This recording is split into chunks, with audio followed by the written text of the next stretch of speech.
Hello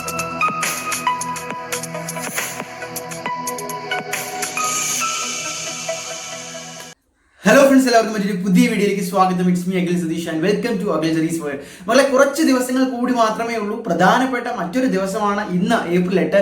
അതുകൊണ്ട് കീം 2026 എഴുതാൻ ഉദ്ദേശിക്കുന്ന എല്ലാ വിദ്യാർത്ഥികളും ഈ വീഡിയോ മുഴുവനായും കണ്ട് കാര്യങ്ങൾ മനസ്സിലാക്കുക. ഞാൻ ഈ പറയുന്ന പ്രധാനപ്പെട്ട 3 സ്റ്റെപ്പുകൾ നിങ്ങൾ ഇന്ന് തന്നെ ചെയ്തു എന്ന് ഉറപ്പുവരുത്തുക. സോ നമുക്ക് നേരെ വീഡിയോയിലേക്ക് കടക്കാം. ആദ്യമായിട്ടാണ് നിങ്ങൾ ഈ ചാനൽ കാണുന്നതെങ്കിൽ മടിക്കേണ്ട. ഇനി അങ്ങോട്ട് നിങ്ങളുടെ അഡ്മിഷൻ വരെ, അത് കഴിഞ്ഞിട്ടും സപ്പോർട്ടിന് ഗൈഡൻസിന് ഞങ്ങൾ കൂടെ ഉണ്ടാകും. അതോടൊപ്പം നമ്മുടെ വാട്സാപ്പ് കമ്മ്യൂണിറ്റി, അതിന്റെ ലിങ്ക് ഞാൻ ഡിസ്ക്രിപ്ഷനിൽ കൊടുക്കാം, ജോയിൻ ചെയ്യുക. ഞാൻ സ്ഥിരം പറയുന്ന ഒരു കാര്യമാണ്, മടിക്കേണ്ട, ഷെയർ ചെയ്തോളൂ. സോ ഇന്ന് ഏപ്രിൽ 8. നിങ്ങൾക്ക് തന്നെ അറിയാം, കീമുമായി ബന്ധപ്പെട്ട എല്ലാവിധ വൃത്തങ്ങളും അറിയിക്കുന്നത് പ്രകാരം ഏപ്രിൽ 8 തീയതിയോടുകൂടി റിലീസ് എന്തിന്റെ അഡ്മിറ്റ് കാർഡ് വരുമെന്നാണ്. അപ്പൊ നമുക്ക് ഇന്ന് തന്നെ പ്രതീക്ഷിക്കാം. എപ്പോൾ എന്നതിന് വ്യക്തമായിട്ടുള്ള ഉത്തരവില്ല, പക്ഷെ ഇന്ന് തന്നെ വരാൻ വലിയ സാധ്യതയുണ്ട്. കാരണം തികച്ചു പറഞ്ഞാൽ ബഫർ ഡേയ്സും കൂടെ കൂട്ടി അവർ പറഞ്ഞിരിക്കുന്ന ആ ഒരു ടൈം ടേബിളിൽ ഏപ്രിൽ 13 മുതലാണ് സ്റ്റാർട്ട് ചെയ്യുന്നത്.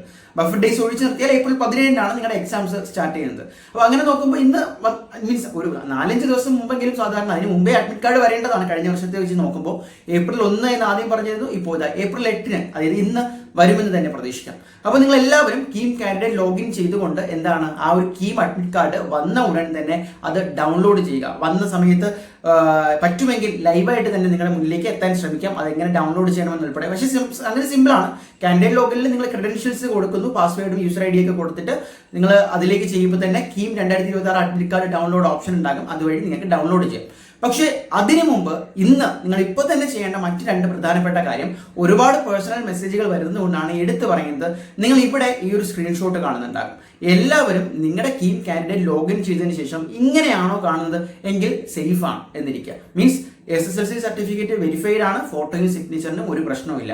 അതേസമയം ഈ രീതിയിൽ, അതായത് ഡിഫക്റ്റ് എന്ന് പറഞ്ഞ് റെഡ് മാർക്കിലാണ് കാണുന്നതെങ്കിൽ നിങ്ങൾ തീർച്ചയായിട്ടും അവരെ കോൺടാക്ട് ചെയ്യണം. കീം ഹെൽപ്പ് ലൈൻ നമ്പറിലേക്കോ അല്ലെങ്കിൽ ആ സബ്ജക്ട് അവരുടെ ആ ഒരു മെയിൽ ID-യിലേക്കോ ഇതിന്റെ കാര്യങ്ങൾ നിങ്ങൾ മെയിൽ ചെയ്യണം. അല്ലെങ്കിൽ അപ്ലോഡ് ചെയ്യാനുള്ള ഓപ്ഷൻ ഉണ്ടെങ്കിൽ അത് ശ്രമിക്കണം. കാരണം നിങ്ങൾ അപ്ലോഡ് ചെയ്തിട്ടുള്ള SSLC സർട്ടിഫിക്കറ്റ്, അതല്ലെങ്കിൽ ഫോട്ടോ, അതും അല്ലെങ്കിൽ സിഗ്നേച്ചറിൽ എന്തെങ്കിലും ഡിഫക്റ്റ് വന്നാലാണ് ഇത്തരം ഒരു സിമ്പൽ അതിന് നേരെ ഉണ്ടാകുക. അത് നിങ്ങൾ എന്തായാലും ചെയ്യുക. അതാണ് ഒന്നാമത്തെ കാര്യം. രണ്ടാമത്തെ കാര്യം, ഈ കീം അഡ്മിറ്റ് കാർഡ് വന്നാൽ ഉടൻ തന്നെ നിങ്ങൾ തീർച്ചയായിട്ടും പ്രിന്റ് ഔട്ട് എടുത്ത് വെക്കുക. പ്രിന്റ് ഔട്ട് എടുത്ത് വെച്ചിട്ട് ആ കീം അഡ്മിറ്റ് കാർഡിലെ എല്ലാവരുടെ ഗൈഡ് ലൈൻസും കൃത്യമായിട്ട് വായിച്ച് കാര്യങ്ങൾ മനസ്സിലാക്കുക എന്നുള്ളതാണ്.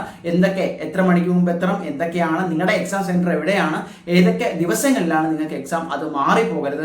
ഒരുപാട് വിദ്യാർത്ഥികൾ, അതായത് റിപ്പീറ്റേഴ്സ് ഉൾപ്പെടെ പഠിക്കുന്നതിലൊക്കെ വലിയ ആവേശം കാണിച്ചിട്ട് ഇത്തരത്തിലുള്ള ചെറിയ ചെറിയ കാര്യങ്ങളിൽ മിസ്റ്റേക്ക് വരുത്തി ഒരു വർഷം കളയുന്ന സാഹചര്യം ഉണ്ടായിട്ടുണ്ട്. അതുകൊണ്ടാണ് ഞാൻ എടുത്തു പറയുന്നത്. ഇനി മൂന്നാമത്തെ കാര്യം, നിങ്ങളുടെ ഓരോരുത്തരുടെയും സ്റ്റഡി പ്ലാൻ ഡിഫറെൻ്റ് ആണ്. അപ്പോൾ നിങ്ങളുടെ എക്സാം ഡേറ്റ് വന്ന ഉടൻ തന്നെ നിങ്ങൾക്ക് കസ്റ്റമൈസ്ഡ് ആയിട്ട് ഒരു സ്റ്റഡി പ്ലാൻ ഇന്ന് അഡ്മിറ്റ് കാർഡ് വരികയാണെങ്കിൽ അടുത്ത 1 മണിക്കൂറിനകത്ത് തന്നെ തയ്യാറാക്കുക എന്നതാണ്. കാരണം ഇനി വരാൻ പോകുന്നത് ലാസ്റ്റ് ലാപ്പാണ്. ഇപ്പോൾ 4-5 ദിവസമേ ഉള്ളൂ എന്ന് പറഞ്ഞാലും ഇപ്പോൾ 17 മുതലാണ് എക്സാം. അപ്പോൾ കൃത്യമായിട്ട് ഒരു വീക്കിന് മുകളിലുണ്ട്.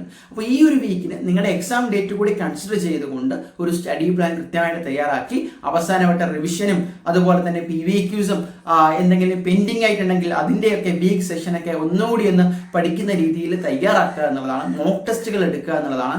അത് ഇത്രയും ചെയ്യുക. അപ്പോൾ ഞാൻ ഈ പറഞ്ഞ 3 കാര്യങ്ങൾ കൃത്യമാണ്. ഒന്ന്, ഞാൻ ഈ പറഞ്ഞ പോലെ ഇപ്പോൾ തന്നെ ലോഗിൻ ചെയ്തുകൊണ്ട് ഡീറ്റെയിൽസ് ചെക്ക് ചെയ്യുക. രണ്ടാമത്തത്, കീം കാൻഡിഡേറ്റ് പോർട്ടലിൽ അഡ്മിറ്റ് കാർഡ് വന്നു കഴിഞ്ഞാൽ ഉടൻ തന്നെ ഡൗൺലോഡ് ചെയ്ത് ബാക്കി കാര്യങ്ങൾ വായിച്ച് മനസ്സിലാക്കുക.